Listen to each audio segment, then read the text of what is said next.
Many of us have experienced restless nights, those times where you can't fall asleep no matter how many sheep you count.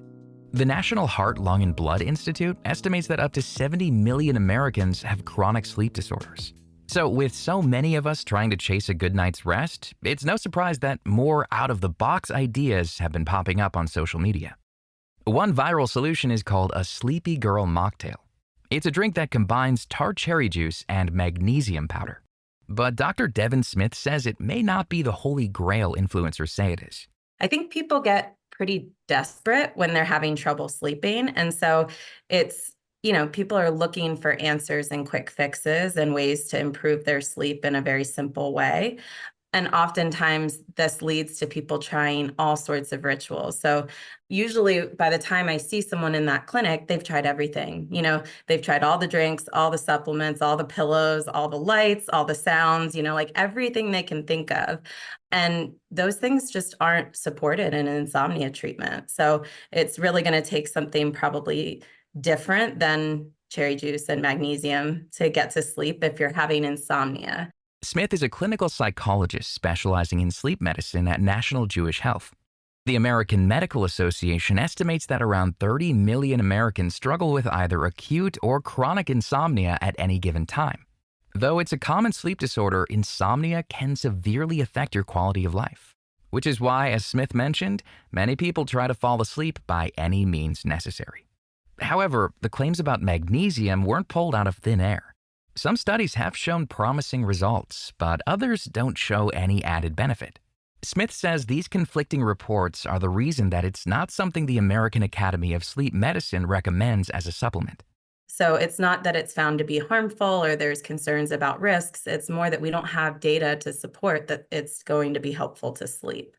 The very limited amount of data that we do have suggests that it's probably most helpful for something called restless leg syndrome. So this is where people experience discomfort in their legs at night. So it can kind of manifest as an urge to move the legs or like a restless, tingly sensation in their legs at night. And so magnesium might be helpful to alleviate some of those symptoms. But in terms of, promoting sleep onset or sleep maintenance, so kind of falling asleep and staying asleep, the data just isn't there to support magnesium as a supplement.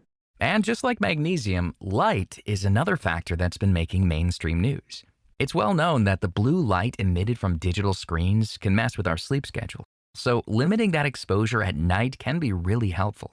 But if you've been seeing promotions for red or orange lights at night to help regulate your circadian clock, Smith says we just don't have enough data yet to know for sure how true these claims are. And while there's something to be said for placebo effects, she warns to not spend too much money on a device that doesn't have a ton of information supporting it. And though this all focuses on nighttime light exposure, Smith says a much more important focus is how much light we're getting in the morning. I think oftentimes that gets missed in recommendations. So our circadian clock, our internal circadian rhythm, which regulates the timing of sleep and wakefulness, that's really set by morning light. And so getting a dose of light around the same time every morning is maybe even more important than getting no light at night. Sunlight is the best. If you can go outside and get about 30 minutes of that bright light first thing in the morning, great. But a lot of us don't have that ability. It's either still dark out when they wake up or we're rushing around to get ready and go to work. So we don't have that time. So you can buy bright light lamps. If you search for SAD lights, that's usually how you can find them because they're also used for seasonal affective disorder. The goal is just to find one that's 10,000 lux or higher, and that can actually mimic the importance of the sunlight that we get in the morning. This feeds into Smith's biggest tip for getting good sleep, which is having a routine. Some research calls it a buffer zone. So, a period of 30 to 60 minutes before bed where you're doing similar things every night. And so your body can start to train itself to know that bedtime is coming and increase that sleep drive. However, Smith is quick to mention that having a routine isn't the same thing as a superstition. Being very strict and doing the exact same thing every night can end up causing you more harm. So if one little thing goes off, or not according to plan, then all of a sudden we're in our minds and we're panicked about not being able to sleep. And so I think the ritual is helpful in moderation. Opening a book, listening to a podcast, I have some people that like to do like an adult coloring book, something that's engaging enough that you're not sitting there dreading that bedtime is coming, but not so stimulating that you're going to stay up all night. And so doing something low key, it doesn't have to be the exact same thing every night. So switching it up every now and then a little bit can be helpful, I think, as well. And then really reserving the bed for sleep. Like that's my number one recommendation. If you're not doing these things in bed right now, why create a pattern that might hurt you down the line? So I would really just preserve the bed for sleep. Sleep and sex are the two things that you can do in bed. Everything else should be outside of the bed. Even some thoughts require you to leave the room. Smith says that if you're feeling anxious or worried or stressed, get out of the bed so that you don't create an association of those feelings with the place meant for relaxation. Unfortunately, that's often easier said than done. It can be difficult to not worry, especially when you have to get up early. But Smith says that pressure we put on ourselves is only making falling asleep more difficult. Basically, it raises your stress response. The more you try to force sleep and focus on sleep in terms of making sure that everything's perfect every night so that you can be at your best the next day.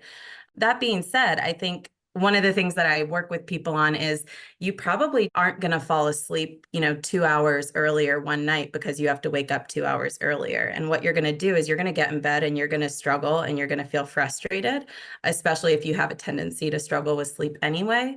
So instead of trying to shift your bedtime, Smith says it's better to keep your normal routine, even if it means getting a little less sleep. So it may limit the quantity a bit one night, but it's going to help preserve the quality, and it's not going to disrupt, the association that we should have with our bed, which is it's a place of sleep, rest, not a place of struggle, not a place where we're getting in bed and worrying and thinking a lot. It's not uncommon for people to use a sleep aid in these situations to make sure they fall asleep as quickly as possible. Cannabis has become somewhat of a popular product in this arena.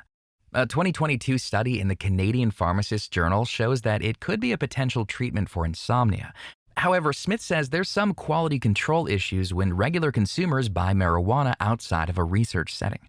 The research is really complicated with sleep and THC, to be completely honest. So one of the problems in general with THC research, really with anything, but specifically in terms of sleep, is that what you get at a dispensary is so different than what's used in research. So when you look at strains of THC used in research, it's very controlled, it's very low percentages, it's quite different than what you'd get on the market. And so when you get something on the market, it hasn't really been studied. Some research also suggests that though it may have short-term benefits, it's probably harmful to your sleep with continued use. So there's some suggestions that it disrupts sleep stages so that it alters your sleep stages and can result in you getting lower quality sleep. There's also some indication that it might actually increase almost a rebound effect where it helps one night, but the next night it doesn't help as much because your anxiety is a little bit higher until you take the THC. And then it can lower your arousal levels, but it takes longer and longer is what one study showed. So it's just not reliably helpful. And in the clinical setting where I work with patients, I haven't seen that be the answer for anyone either. Something that Smith does believe in is a sleep app called Insomnia Coach. It's free. It's developed by the VA. It's actually a self-help approach to CBTI, cognitive behavioral therapy for insomnia, which is the gold standard recommended treatment for insomnia. So if you're struggling, I often recommend people check out that app because it can be a good self-help way to look at some of these strategies that have some research and might actually help you fall asleep and stay asleep a bit more. You can find more information about Dr. Devon Smith and all of our guests on our website, radiohealthjournal.org. Our writer-producer is Kristen Farah. Our production manager is Jason Dickey. I'm Greg Johnson.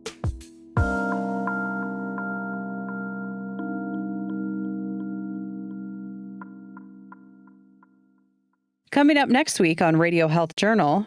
We've seen a real rise in food allergies. It's really become an epidemic with currently 1 in 13 kids impacted. Severe allergic reactions are on the rise. So how can you keep your child safe? But first, what 3 cancer diagnoses teach you about life? Mentally, the biggest change was really about the fact that I have the most to gain and the most to lose. All that and more on Radio Health Journal. I'm Elizabeth Westfield, host of Radio Health Journal. If you enjoy listening to Radio Health Journal, you'll also like our sister show, Viewpoints, which covers a wide array of topics from education to history to the environment. Here's a preview of what they're covering this week on Viewpoints. In the industry sector, we're still going to continue to make those products. It's just how they're made that has to change. The production of goods and materials accounts for about 30% of all greenhouse gas emissions. Why is this number still so high? Then, there's a risk that this election could end up being decided based on fake video or fake audio tapes. AI and its influence on elections. I'm Marty Peterson. And I'm Gary Price. These stories in depth this week on your public affairs magazine, Viewpoints. Listen to Viewpoints Radio on Apple Podcasts, Spotify, or wherever you listen to podcasts. Thank you for joining us this week and every week as we break down the science stories you need to know.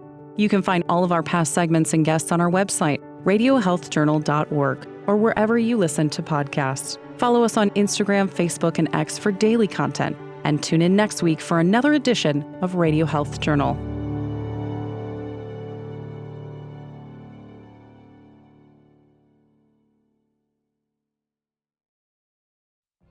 What if you could have a career where the opportunities are as vast as our nation, where it's not about mission statements, but a shared mission? At U.S. Customs and Border Protection, we go beyond to protect more than borders. From ship to shore, air to ground, cities to local communities, CBP agents and officers are keeping people safe. Join U.S. Customs and Border Protection and go beyond for something far greater than yourself.